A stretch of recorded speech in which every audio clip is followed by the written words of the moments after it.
Ayan mga kapatid, magandang umaga po sa inyong lahat at narito naman po ako at muling magbabalik at ah, tayo po ay magta-tarot card ngayon. Ayan, magta-tarot card tayo at ang gagamitin natin itong oracle. Ayan, at titignan natin kung ano ang mga kaganapan ngayon sa collective na makakapanood nito. Ayan, sa mga makaka-resonate lamang po ay paki-like, share at subscribe lamang po ang aking YouTube channel. Yan. At hindi po ako magsasawa na mag-post ng mga iba-vlog kong mga pagtataro mga kapatid. Yan. Ano nga ba ang mga kaganapan?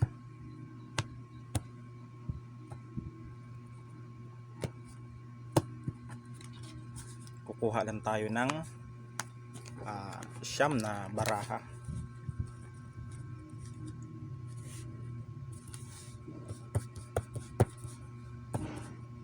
Siyam na baraha.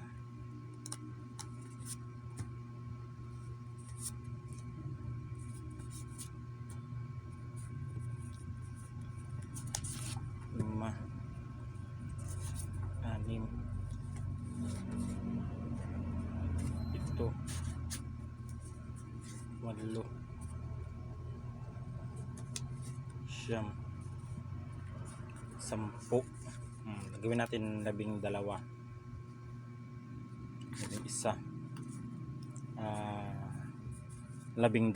Ayan. At ako ay may gana sa pagre-reading ngayon mga kapatid. Ayan. Ang unang mensahe, isipin natin 1, 2, 3, 4, 5, 6, 7, 8, 8, 9, 10, 11, 12. Yan, 12. Ang unang-unang baraha na ito ay kalikasan o nature. Itong meron dito sa mga makakapanood nito, sa makaka-resonate lamang po mga kapatid, meron ditong ginawan ng spiritual sa pamamagitan ng kalikasan mga kapatid. Sa kalikasan dito ang pamamaraan ng taong sumasalbahe sa inyo. Itong kalikasan na ito, kung sa kalikasan ka po mga kapatid ginawa ng spiritual, sa kalikasan din po ang magpapagaling sa inyo. Kunyari, kung sakaling sa bundok kayo ginawa ng ritual, marami kasing pamamaraan ng ritual mga kapatid, may mga mabubuti, may mga masasama. Etong nakikita ko dito, masama ang ginawa sa inyo nitong ritual sa kalikasan. Kung sakaling niritualan kayo nito sa bundok, sa kalikasan din ang magpapagaling sa inyo dito mga kapatid. Ang gagawin niyo dito, maligo po kayo sa tinatawag na mga ilog, talon, bukal, o kung ano mang uri ng mga kalikasan, at doon kayo magbabad mga kapatid. Ibabad din nyo ang inyong katawan doon habang naliligo kayo, ay manalangin po kayo na sana ang ginawa sa inyo ng espiritual ay muli ay susunod sa agos ang lahat ng ginawa ng espiritual, at mawawala lahat ng espiritual sa aking katawan mula ulo hanggang talampakan. Yan ang kahilingan ninyo. Lahat ng aking karamdaman o anumang uri ng itim na mahika na ikinarga sa akin sa pamamagitan ng kang anong ritual ay naway sumama sa agos ng tubig dito sa ilog na ito, ang lahat ng aking sakit. Yan po ang kahilingan ninyo, at kalikasan din po ang magpapagaling sa inyo dito mga kapatid. Yan. Maligo kayo sa mga talon, ayan, sa mga ilog, sa mga sapa na may mga umaagos na tubig mga kapatid. Ang tubig po kasi ay banal po ang tubig na iyan mga kapatid. Diyan kayo maligo. Yan.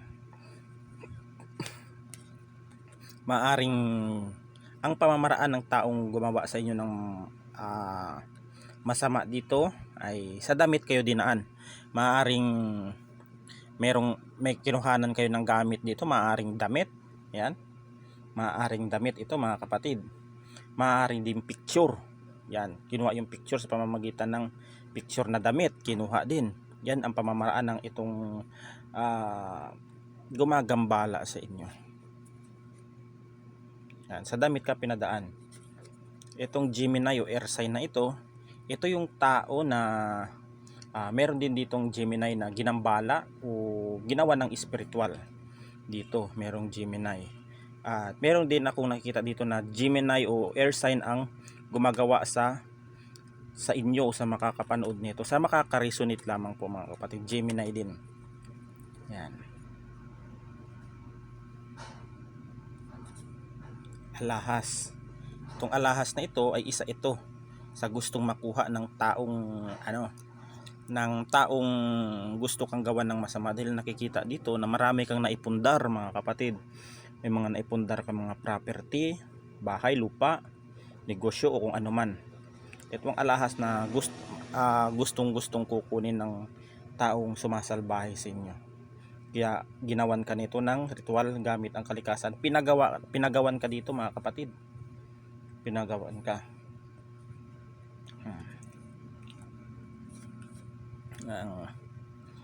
Itong true love na ito ay maaring nakilala mo na o makikilala mo pa lang sa makakapanood nito.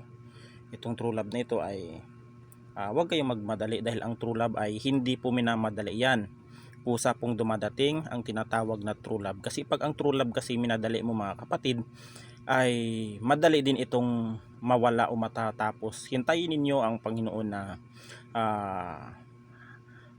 makahanap kayo ng totoong true love po mga kapatid. Ang true love po ay ang Panginoon po ang nagtatagpo niyan sa inyo. Pinagtatagpo po kayo ng Panginoon niyan. Pero pag minadali niyo ang true love ay madali din pong mawala.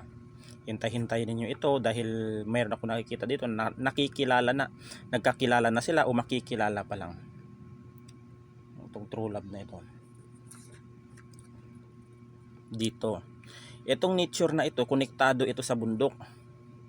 Itong nature na ito mga kapatid, yung sinasabi ko kanina, sa bundok kan niritwalan nito ng taong gumambala sa inyo. Pag sa bundok ka niritwalan, sa bundok rin, ang kalikasan din sa bundok ang magpapagaling sa iyo. Tulad ng mga halamang gamot, tulad ng pagligo sa tinatawag na ilog. Yan. Sa mga sapa, sa mga talon. Yan po ang magpapagaling sa inyo mga kapatid. Yan. Meron ditong kinakarayom. Dito sa karayom, maaring yung damit dito ay o picture dito ay tinusok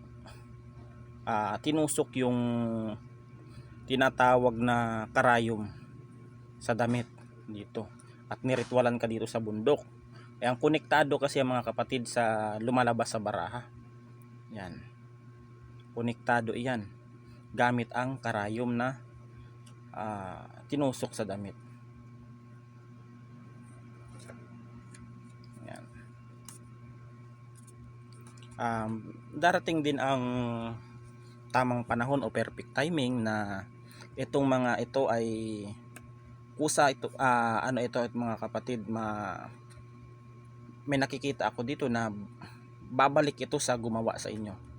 Gumawa sa inyo ng masama nito ay babalik ito. Darating ang tamang panahon na ang ginagawa nilang ritual na ito gamit ang karayom, damit sa bundok at kalikasan, darating ang araw ay babalandra din ito sa gumawa mga kapatid.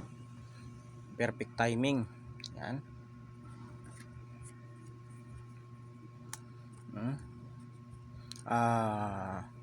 Binigyan ka rin dito ng sumpa. Ang gusto ng mga tao na ito na masumpa ka at gustong maghirap ka sa buhay, walang kahit anong mangyari, hindi ka asinso, hindi ka mga kapatid, hindi ka aangat sa buhay. Itong sumpa na ipinataw sa inyo ng mga taong may galit sa inyo. Itong sumpa na ito. Yan. Maganda hirap kayo, magkakagulo kayo ng inyong pamilya, hindi kayo magkakasundo, o ano mga kapatid, na may mga nakikita ako dito na hindi sila nag-uunawaan ng kanilang mga kapatid, kamag-anak. Ito ang sumpa, parang pinag-aaway sila dito. Kasi nakikita nila sa isa sa makakapanood ninyo dito sa video na ito ay may mabait, mabuting puso at matulungin dito sa mga taong makakapanood nitong video na ito sa aking YouTube channel at sa Facebook page ko. Ayan, sa kuweba ito konektado na lahat mga kapatid, lumabas na. Yan, itong kuweba na ito sa bundok. Yan, itong damit na ito na may karayom, yan mga kapatid ha, tandaan ninyo, itong damit na may karayom, yan dinala ng taong marunong mag-ritual dito sa kuweba malapit sa bundok. Ayan, nakitang-kita ninyo. Yan, sa lahat ng kalikasan dito, sa kalikasan ito nakapwesto yung kuweba na ito sa may bundok. Ayan, ang gagawin lamang ninyo ay yung pamamaraan kanina na itinuro ko. Yun ang magpapagaling sa inyo. Kahit saan man kayong lugar na maligo sa sapa, ilog, talon o kung ano man, ay hilingin ninyo ang mga pamamaraan na sinabi ko sa inyo mga kapatid. Kahit hindi po Latin ang banggitin ninyo, kung ang patungkol ninyo o panalangin ninyo ay bukal sa iyong puso at talagang humihingi kayo ng basbas o humingi kayo ng basbas sa ating Panginoon na kayo ay tulungan at pagalingin, pakikinggan po kayo niyan mga kapatid, na bukal sa iyong puso. At alam ng Panginoon yan na kung kayo ay humihingi ng tulong sa Kanya. Ayan. Ayan. Ito, backfire na. Pag mga kapatid, pag sinunod ninyo ang aking pamamaraan na yon, ang aking utos sa inyo kung paano gawin na maligo kayo sa mga ilog na yon o sa bukal o sa may sapa, ay pagkatapos po ninyong dasalin yon ay magbabackfire po ito mga kapatid. Ang lahat ng ginawang ritual sa inyo gamit ang karayom at damit sa pamamagitan dito sa bundok at kuweba, sa pamamagitan ng kalikasan, ay babalik na ito sa gumawa sa inyo. Babalik ito mga kapatid, hindi lang sa gumawa, sa nagpagawa pa. Yan, magbabackfire yan mga kapatid. Babalik yun doon, lahat ng ginawa. Ayan nga, ika nga ang sabi nga nila, kung ano man ang ginawa mo sa kapwa mo ay babalik sa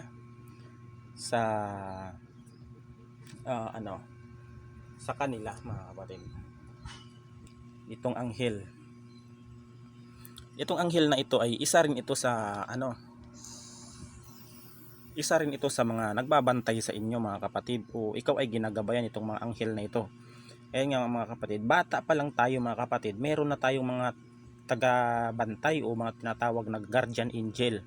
Bata pa lang tayo. Minsan kasi mga kapatid, minsan yung mga nagbabantay sa atin, yung mga anghel na yan, ay minsan ay tinatawag niya na parang lumalayo sila minsan sa atin, dahil tayo din kasi minsan mga kapatid ay gumagawa din ng masama, kaya minsan ito ay parang lumalaylo itong mga anghel mo, pero hindi ka pinapabayaan nito. Lagi itong nakatanaw o nakabantay sa inyo yung mga anghel na ito. Ayan, ito ang magtatanggol sa inyo, ito ang magbibigay ng hatol para ang lahat ng ginawa sa inyo ay babalik doon sa gumawa at nagpagawa. Ayan po ang mensahe ng mga barahang oracle card na ito. Yan po, magkatagpi-tagpi po yan. Lahat yan ng pamamaraan ng mga taong gumagawa sa inyo ay lumalabas po yan sa baraha o tinatawag na oracle card. Yan, nakikita nyo naman, hindi ko pinili yan. Yan ay yan mga kapatid, di ko pinili yan na talaga. Yan ay binunot ko mga kapatid. Inisa-isa kong binunot yung 12 oracle na ito upang isalaysay ko ang mga mensahe sa inyo ngayon. Ayan. Huwag kayong mag-alala mga kapatid. Pag sinunod ninyo ang aking utos, ang lahat ng ginawa sa iyo ay magbabak. Ng mga taong hindi gumawa ng hindi maganda sa iyo ay magbabakfire ito. Babalik ito mga kapatid, hindi lang isang beses, dalawang beses, double o triple pa ang ano ito, ang mararamdaman ng taong gumawa sa inyo nito ng masama.